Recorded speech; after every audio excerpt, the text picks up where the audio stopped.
may bring them back by. The forms, they can bring those back by tomorrow. You want to email them, whatever you want I'll to be do. downtown tomorrow anyway, so I If can you drop them by tomorrow, that'll be fine.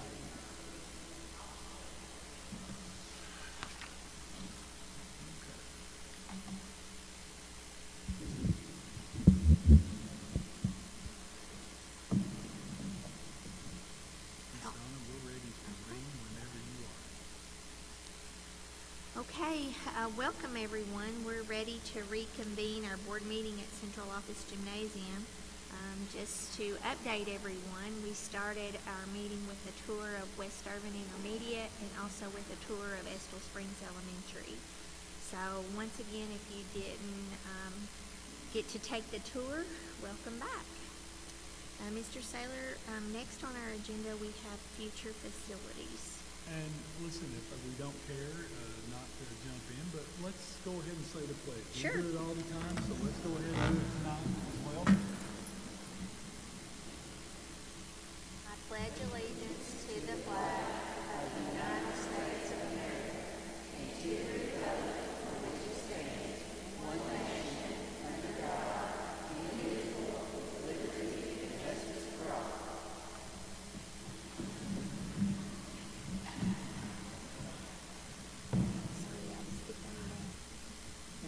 Sorry, I No, almost it's not skipped on over. there. We left it off, and that's my fault. I didn't have Rebecca put it on there, but I think it's always appropriate for us to say the pledge.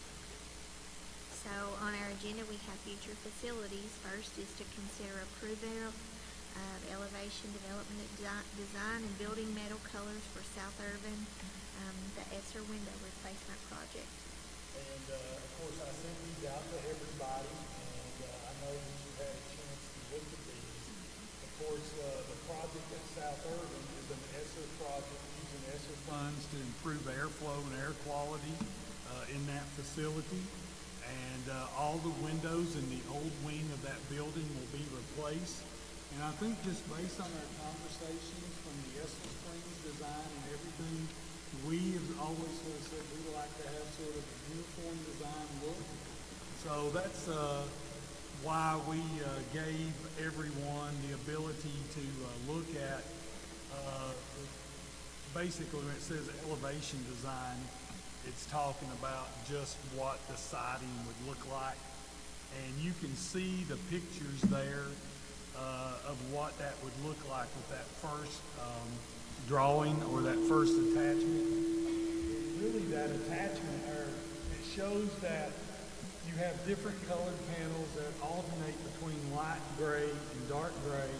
They're geometrical, so it is a uniform design across the entire building. And we really felt like that the colors, the dark gray and the light gray, was the best choice to go with the brick that's currently on that portion of the building. And so then you have the actual architectural rendering of that building, which is the second part of that. And I will be glad to let people, if you all want to see this, I know we don't have the screen, but if you want to pass this around and look at, this would be what the new design. Let everybody see that. And I think it looks absolutely fantastic. If you go to the other,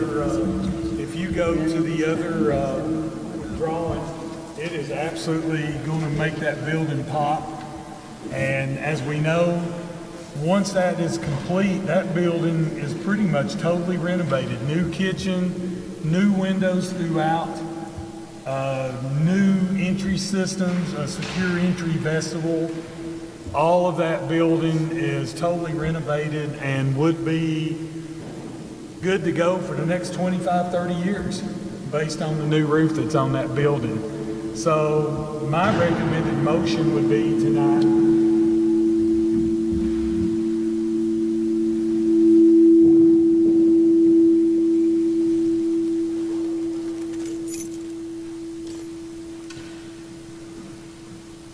Because I talk too loud.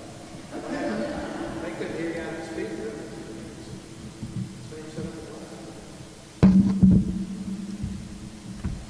But we're okay. We'll, it sounds like you may have it solved. So my recommended motion would be that we approve the elevation design and the building metal colors, so we can go ahead and get this ordered, because as we know with supply chain demands, we want to make sure that everything gets ordered in time. This project is scheduled to begin sometime right around the end of May, and then we'll be complete before school starts back at South Urban, which is actually a week later than everyone else starts back.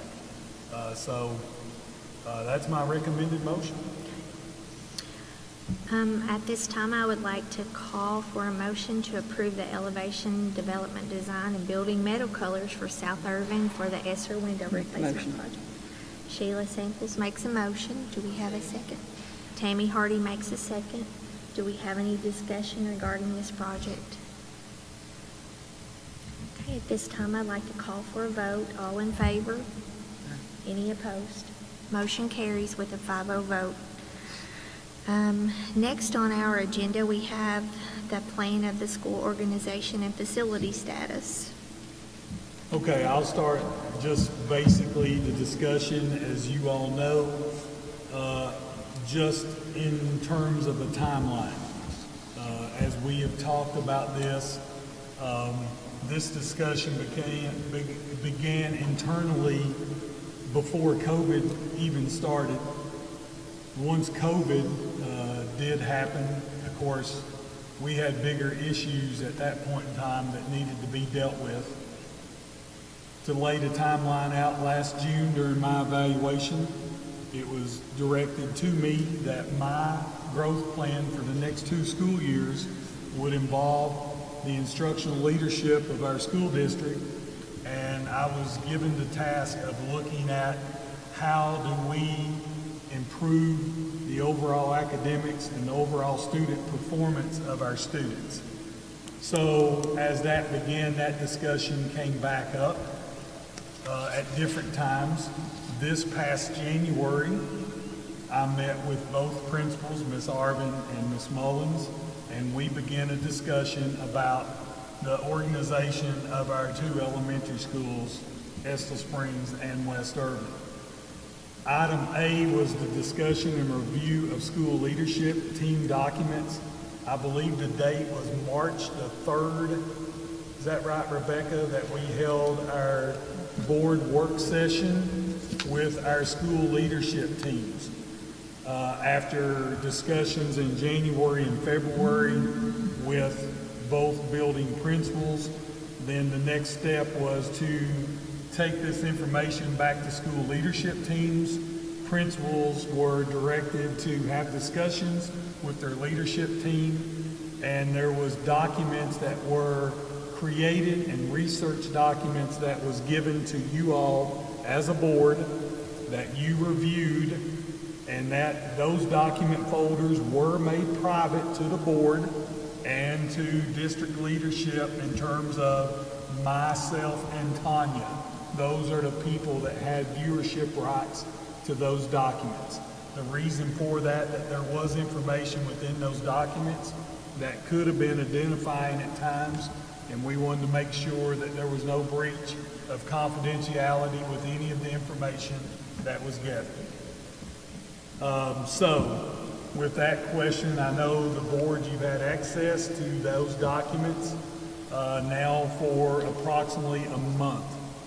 In terms of really, if you get right down to it, it's been 28 days. Does anybody on the board have any questions concerning that document folder that you've had access to, or any questions that you may have at this time?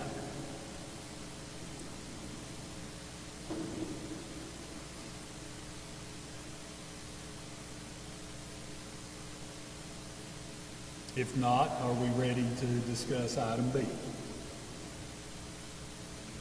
Okay, I think we're ready to discuss and review questions raised during the public forum on March 24th. As you all know, last week we met as a board with an opportunity for public input into this possible change in school organization.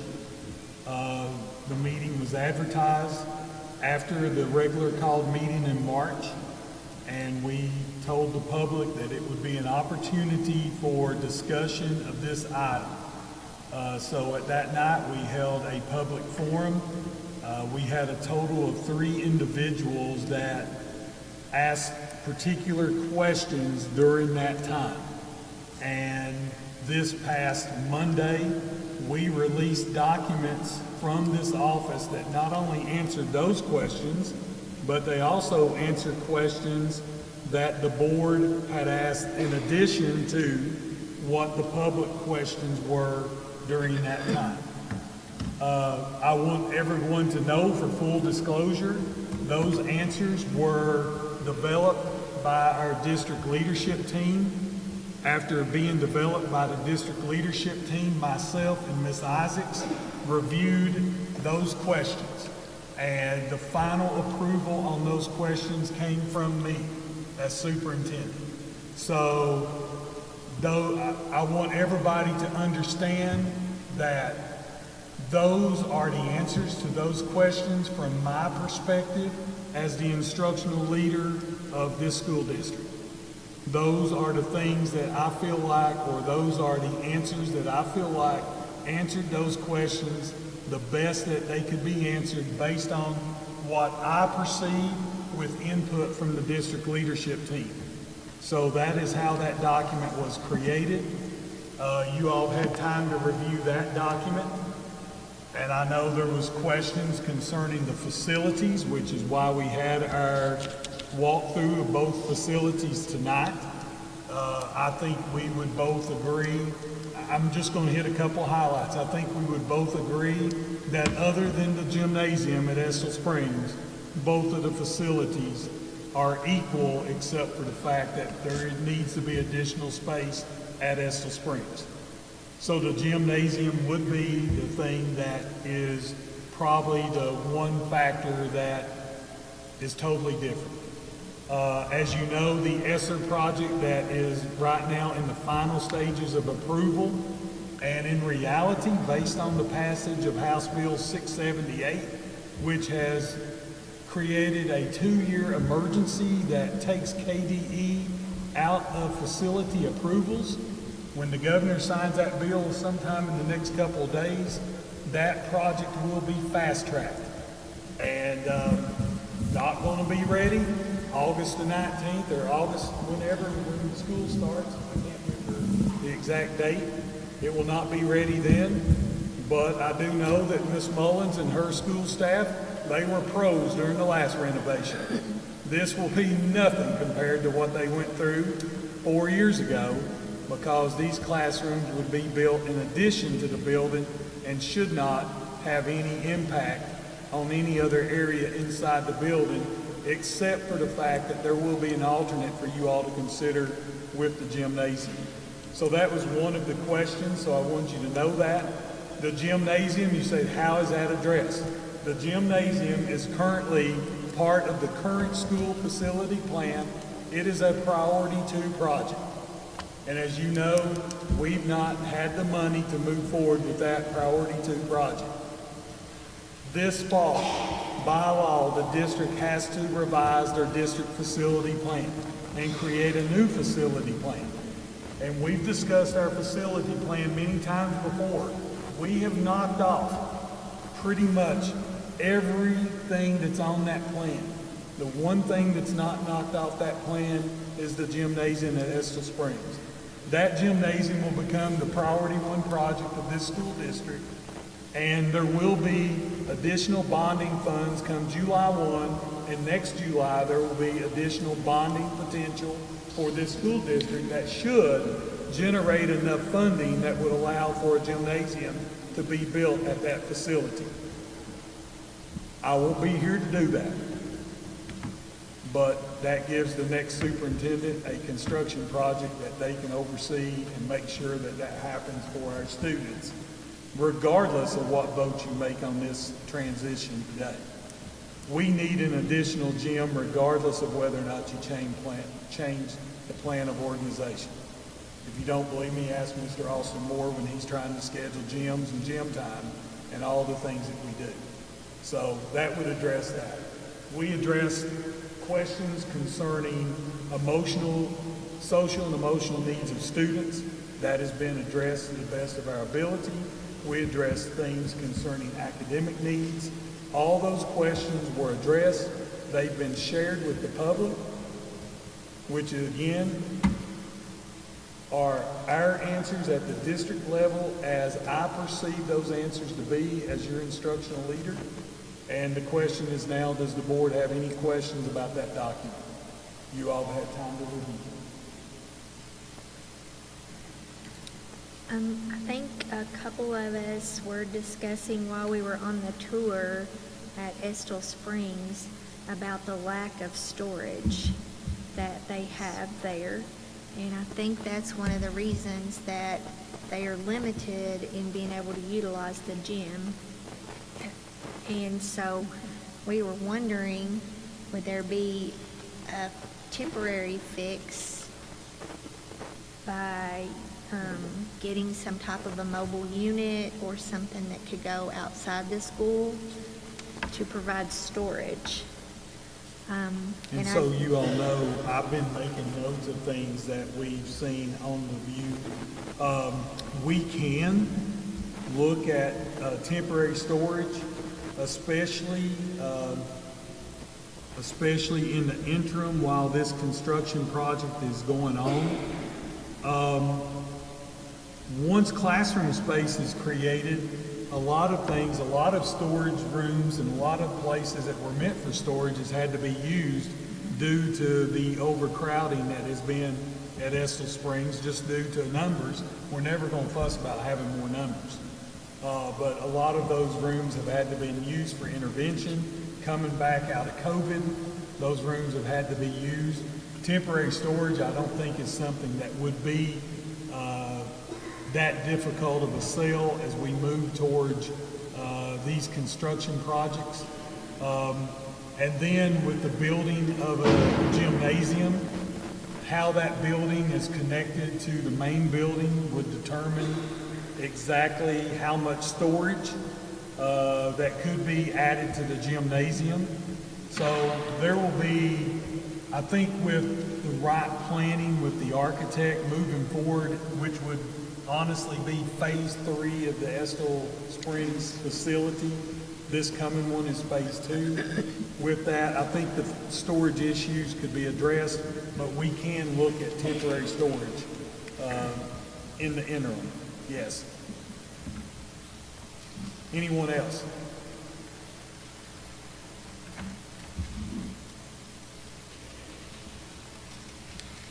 Can you address the question that was that came about in regards to teaching materials and supplies, or the lack of supplies? Can you address that? Well, I will say that we know that funding has been tight over the last several budget cycles. But I also will tell you that I do not believe that we've had one school that's come to us and said, we need this, and we've not found a way to get it. Each year, schools are allotted instructional funds.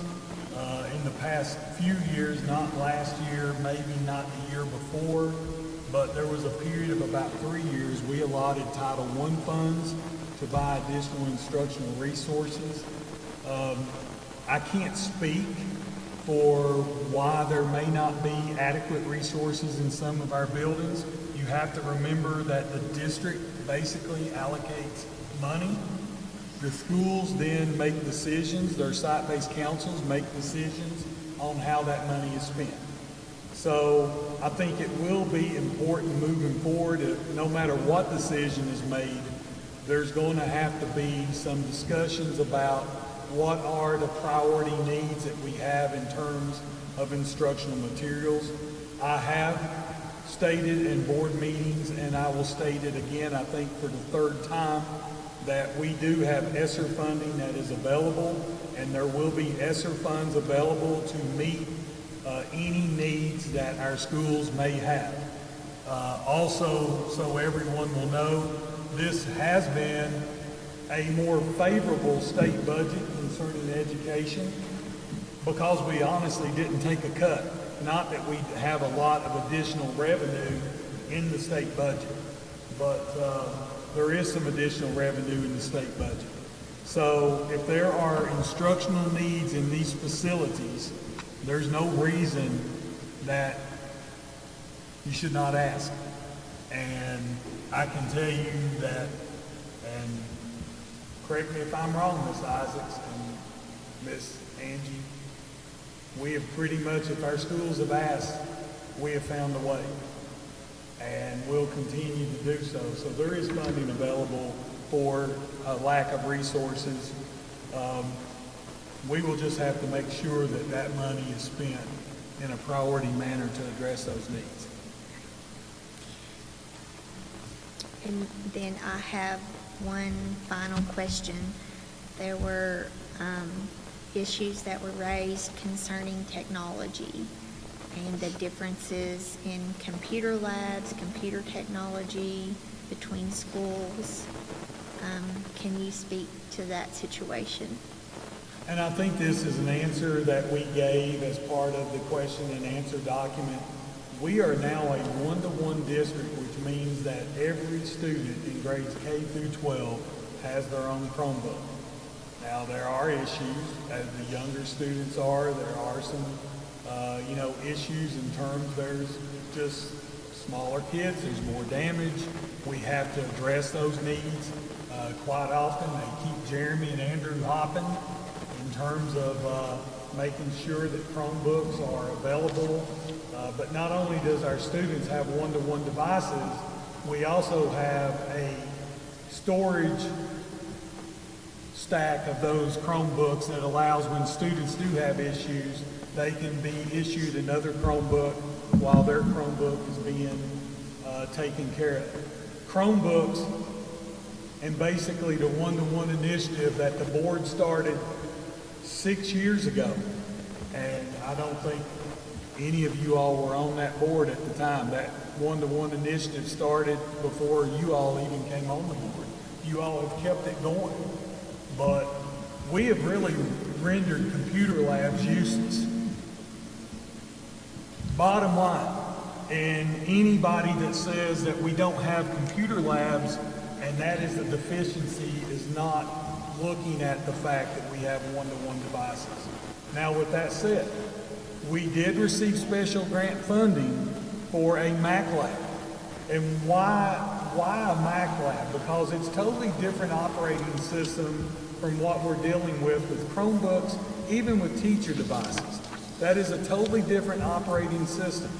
But as a novice, and I could let Mr. Simpson talk, but he'll talk too long. I'd rather not listen to him. The MacBooks and the Mac computers, their operating system allows for so much more what I would call cooler things that you can do with those computers in terms of the graphics, in terms of the music capabilities that they have. So yes, right now, West Irvin has one of those labs because Mr. Simpson went to a data scene program and he received those 25 programs at the time for West Irvin.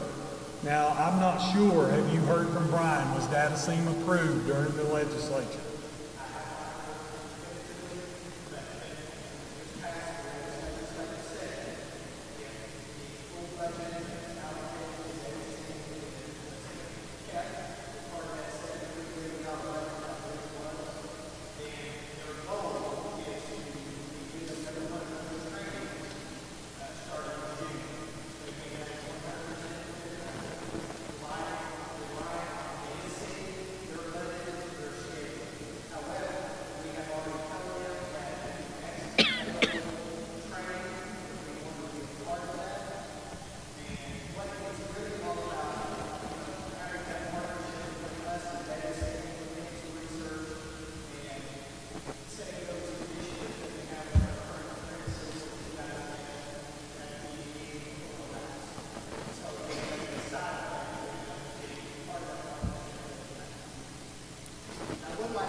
And this is not to cast stones at West Urban, but that lab has pretty much sat vacant and unused because of the fact that we have not had an instructor that actually has used it. We're not casting stones.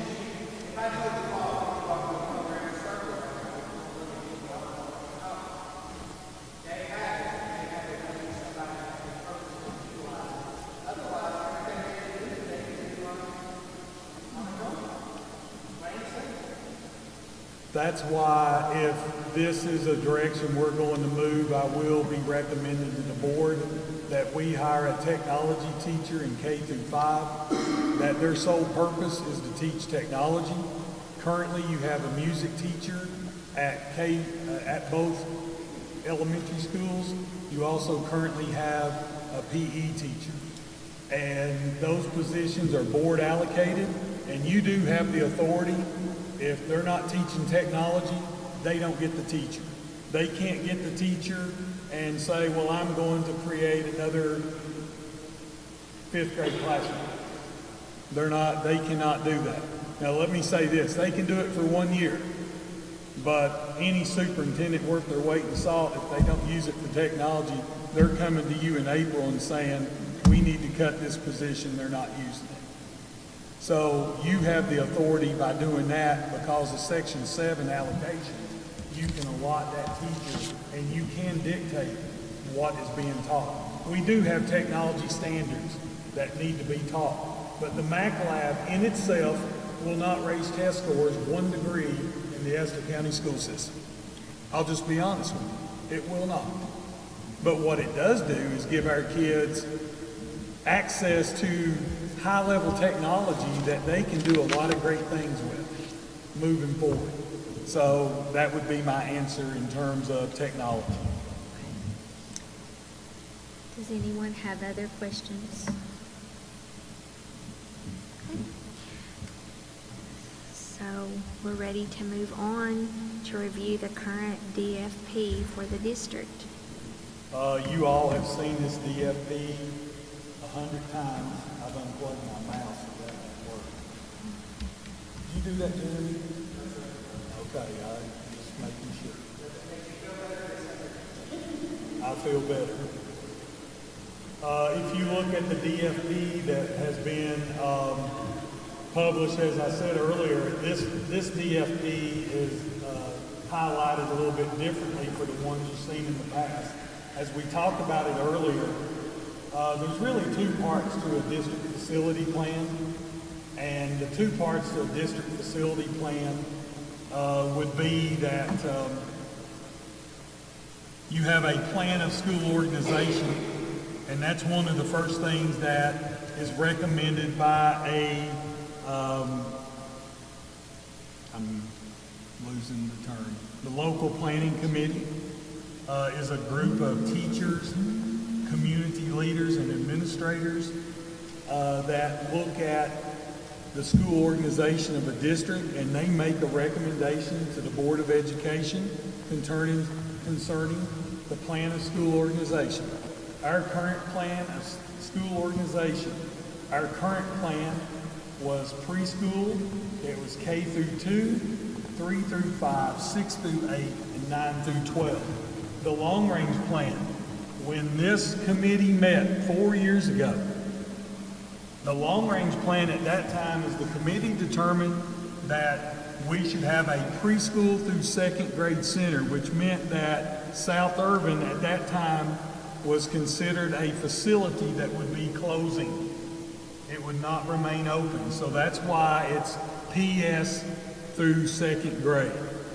Because the plan that that committee put together and the board approved at that time basically stated that South Urban would close and preschool would be moved to Estill Springs once a construction project took place. As we know, that did not happen because of what happened at Estill Spring, or at South Urban, and the new kitchen and some of the things that took place there. It became problematic because the school board had just approved a 20-year bond that paid for a new roof and a new cafeteria, new lighting, new ceilings in that building. It became problematic to close that building because of that bond issuance. KDE frowns on the fact if you spend local bonding money and restricted state bonding money and you have a 17-year mortgage. I'll just explain it to you this way. If you bought a house tomorrow and put a 20-year mortgage and you tore that house down after 3 years, you still owe 17 years on that house, whether you tear it down or not. So the same thing would have been true at South Urban. If we had basically left that building, we would still owe the 17, 18 years that was still on that bonding. Currently, that building, we owe, going into next year, we owe on that building for the next 15 years. You're committed to pay that money no matter what. But with now the window replacement, there's no need to close that building. Also, if you want to look, you look down at the bottom where it says elementary, you will see that Estill Springs was listed as a permanent school facility with an actual enrollment of 454 students, a capacity of 400, and it was to become a P2 center. West Urban Elementary is a permanent school center. Its current configuration is 3 through 5. It's built for 548 students. At that time, we had 575. You can see how these numbers have changed. South Urban was transitional. It was a preschool center, 193 students, 200 at the capacity limit. So as you can see, South Urban is listed as transitional. So that is our current plan. So the question now is, how does the board want to proceed? After having discussions with myself as the instructional leader of the district, after having discussions with the instructional leaders at both schools, talking to district facility or school leadership teams, and then listening to the public, you have 2 action items to consider. And if there's any questions about the facility plan, that will be fine. I'll be glad to answer those. If not, I'm ready to move to item D whenever you all are. I will point out to you, if you do look and you move down to this facility plan, you would see that Estill Springs, the building of classrooms, a gymnasium, and standard classrooms at Estill Springs was a priority 2 project on this plan. So this fall, that will become the priority 1 project in this school district, because honestly, there's nothing left on here to do. So if there's any questions, I'll be glad to answer them. If not, Are there any questions from the board?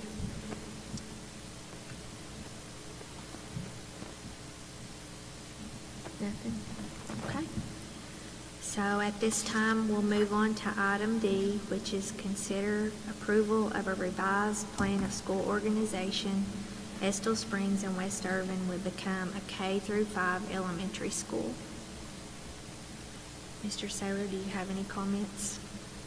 I think I have discussed the timeline. We've reviewed the discussions that were held not only between the district and the schools, but within the schools, also with the public, and you've listened to comment. And as the superintendent of this school district, a lot of people have asked me, said, Mr. Saylor, why would you do this? You're in the 7th year of your contract. You're planning on retiring at the end of next school year. Why would you want to tackle this situation? I'll be honest with everybody in here. It was not a done deal for me to want to look at this or want to do this. But I have reviewed this. You all hired me to be the instructional leader of this school district. I told you when we met with the district leadership teams, if there's any finger pointing to be done in terms of the test scores and the student achievement in the Estill County school system, the buck stops with me. I am the superintendent. I made some decisions during my time here that I wish I could have made differently, but I didn't. But that doesn't change the fact of where we're at. We have basically 9 years of test data. We have 9 years of an experiment that was done in this school district that would place 2 schools, one being an intermediate school, one being a primary school. If you look in the state of Kentucky, I think you've looked at this data, there's almost 520 schools in the state of Kentucky that are accountable at the elementary level. Out of those 520 schools, there's less than 20 schools that have a 3 through 5 setting. The rest of those schools are K through 5. So it's not like we're looking at doing something that is absolutely crazy. 98% of the schools in Kentucky are K-5 schools at the elementary level. Now, just because 98% of the schools are K-5 doesn't mean everybody has to be K-5. But I do think if you look at the overall history of what has happened at Estill Springs and what has happened at West Urban, it's not by any fault. Our teachers work hard. It's not their fault. Nothing's their fault. You know, I'm the instructional leader. I take full responsibility for where we're at as a school district. But if you look at the test score data for West Urban in the last 9 years, we have consistently been in the bottom 10% of elementary schools in the state of Kentucky. I don't think that's by any measure the fact that we did not have people that was working hard and people that were trying to do things. I don't think it had anything to do with we had people at Estill Springs that wasn't working hard and was trying to prepare students for for West Urban. I just think that based on what I have looked at, based on the research provided by these school leadership teams, I think that the best thing for our school district and for the academic performance of our students is for us to return to a K-5 setting. I believe that that gives us continuity, kindergarten through 5th grade. If it does anything else, it enhances our ability to address the social and emotional needs of our students because it forms relationships over a greater period of time. Both schools are then accountable at the state level for the students that are enrolled in their school. So we no longer have to, and I'm not saying there's been finger pointing, but it takes away the ability to say, this person didn't do what they're supposed to, this person did what they're supposed to. We have 2 instructional leaders here that I put full faith in that have been to Estill.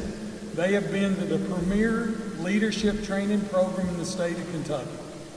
They know what it takes to be a strong performing school. They know what it's going to take in order to be able to lead these 2 schools and to make them both successful. There is no reason for the 3rd, 4th, and 5th grade students in Estill County to be ranked in the bottom 10% of all elementary schools in the state of Kentucky. I'm not saying this is a panacea, but I do know one thing. At least we will be able to look at each school, we'll be able to look at individual grade levels, we'll be able to look at individual teachers, and ultimately, yes, it will put more accountability on Ms. Arvin, and it will put more accountability on Ms. Mullins, but they wouldn't be sitting in the positions they were if they weren't capable of doing it.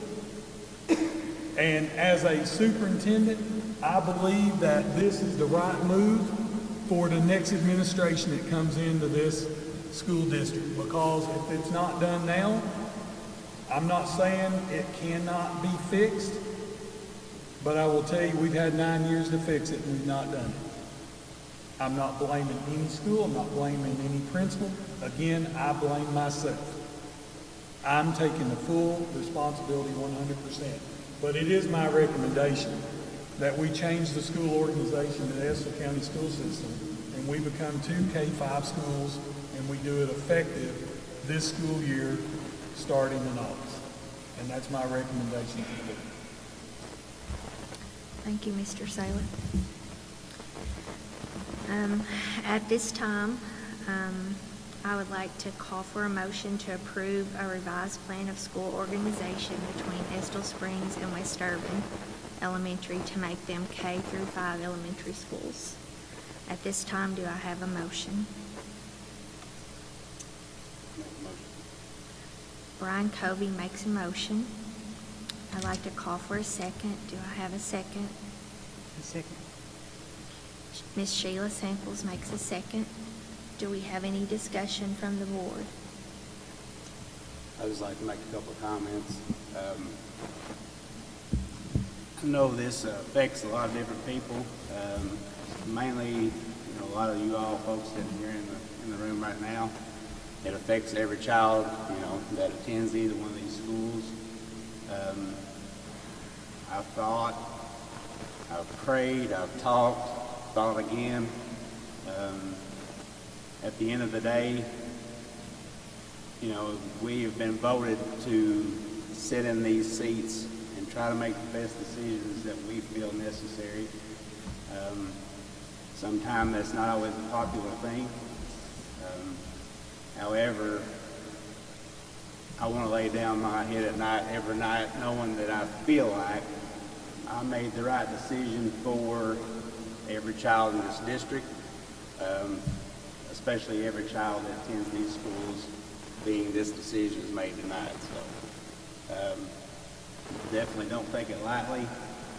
I've talked to people till I'm sick of talking to people, no offense. But just trying to get to the bottom of everything and hear everyone out. But I just feel like I need to say that for all parties involved. I love Miss Mullins. She's my kid's principal. I love Miss Arvin. She's been steadfast with my kids for a long time. So I thank a lot of all you teachers. I praise you for everything you do every day. However, I feel like this would be the best situation for our district. I just feel like I need to say that and maybe convince myself even more. I'm not sure. But I feel like I need to say that. So. Thank you, Brian. Does anyone else on the board have any comments?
Thank you, Carrie.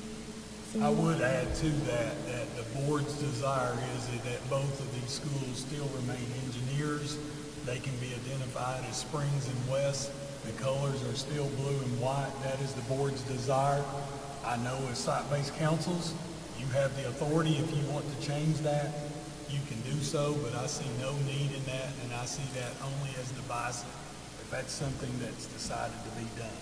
So I do want you to know the board's desire would be that we are still engineers, we're still blue and white, and we don't have to be identified as different mascots if we're two different schools. Ms. Samples, do you have any comments? I've been on both sides of the issue, and I've really, till the last few days, I was still on the fence on what to do. And I've asked for many pages of documentation and data. Mr. Saylor can testify, and so is Tanya. They compiled it for me. And the data tells the story. And it's not a good story. And we need to change our story and change the chapter and verse. And this is the way to do that. And I appreciate all your input. I've listened, I've read, and I've prayed. Mainly, I have prayed. You can ask my mama. She's been through it with me when people have called me. And I said, this is one of the hardest decisions I've ever had to make. And I love you all. I've worked with so many of you, and I love you if you were my own. Sorry. It's been emotional on the trips because I've been in my old classroom and my husband's old classroom today. And the classroom C7's in, like Miss Evans, and in FMD at Westover. So it's been an emotional journey today. So thank you for all your input. God bless you. Ms. Hardy, do you have any comments?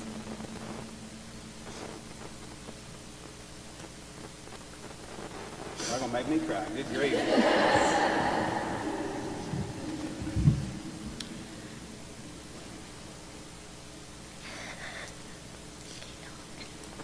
It's okay.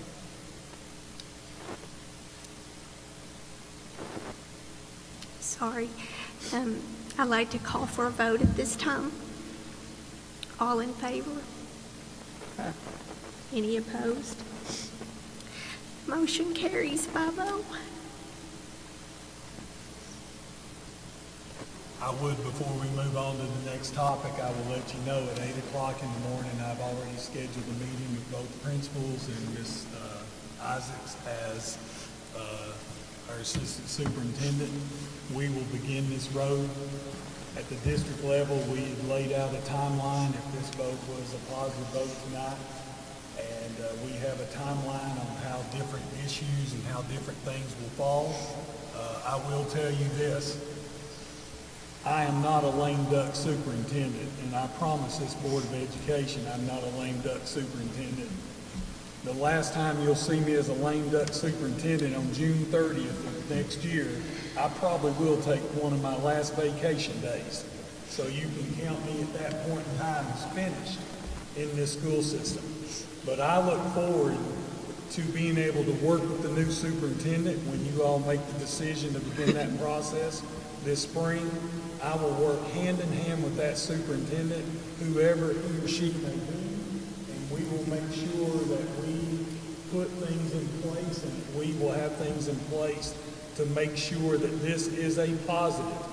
And that's the only thing I'm asking tonight. When we leave this room, this is going to be a positive decision. The time for discussions and everything else has passed.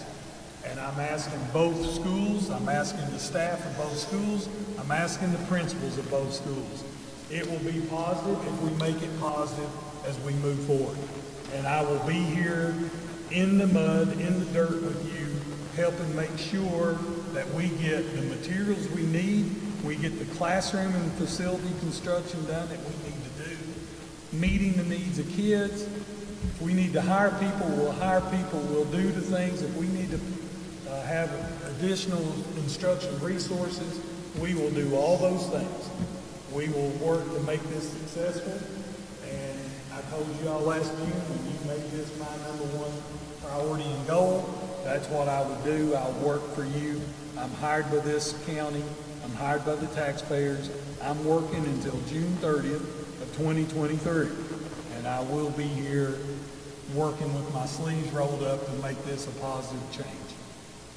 Could we have like a friendly Friday for the classrooms between the schools so they could interact with each other, maybe once a month or something like that? We've already heard plans from several people on how we can interact as schools. It will only be divided if we let it be divided. That's the only way it's gonna be divided, if we just do not have the vision to make it That's happen. just a wave to each other. Yeah, there's things that we've already talked about that can be done. There's been suggestions made by teachers at both schools on how this can be done. And I know that transition will be tough for some students this year, but everybody was going to transition one more time. The students that I feel the most for are the 3rd and 4th grade students that are going to have to transition again. I worry about those students, but if it means that we have to hire additional counseling staff to make sure that's a positive interaction, that is what we will do. Everybody else was going to transition. 5th graders was transitioning to middle school, 2nd graders was transitioning to 3rd, kindergarten and 1st graders was going to eventually transition. So my concern in terms of transition is 3rd and 4th graders. We have all these contingency plans. And believe it or not, I had a list of contingency plans. If you all had made the decision not to move forward with this, we had contingency plans. I think Ms. Mullins and Ms. Arvin was fully aware we could not continue on the path that we were going to continue. So I've had 2 sets of contingency plans. Now this gives me clear direction on where we need to go. And that's my promise to you all. In my final year, we will make sure that this is a positive move and not a negative. We do have one more item. Okay. We're down to item E on our agenda, and it's consider approval of the facility status of South Urban Elementary Learning Center to a permanent facility. Based on all the items I mentioned before with the construction that taken place at South Urban no longer needs to be listed as a transitional facility, because when you list it as a transitional facility, you cannot spend board money and you cannot spend restricted bonding on that facility. It is very simply a vote by this board to change that transition status. We will update that transition status, and my plan is that we will begin the new DFP process sooner rather than later, and we will get that started to make sure that we get Estill Springs listed as the #1 priority moving forward for construction. So it's my recommendation to change the status of South Urban from transitional to a permanent school facility. Okay. At this time, I'd like to ask for a motion to approve the facility status of South Urban Elementary Learning Center to a permanent facility. Do I have a motion? Tammy Hardy makes a motion and Carrie Smallwood makes a second. Do we have any discussion regarding the facility? I'd like to call for a vote at this time. All in favor? Any opposed? Motion carries with a 5-0 vote. Okay, I'd like to ask for an adjournment at this time. Sheila Samples makes a motion. Carrie Smallwood makes a second. This meeting is now adjourned. Thank you.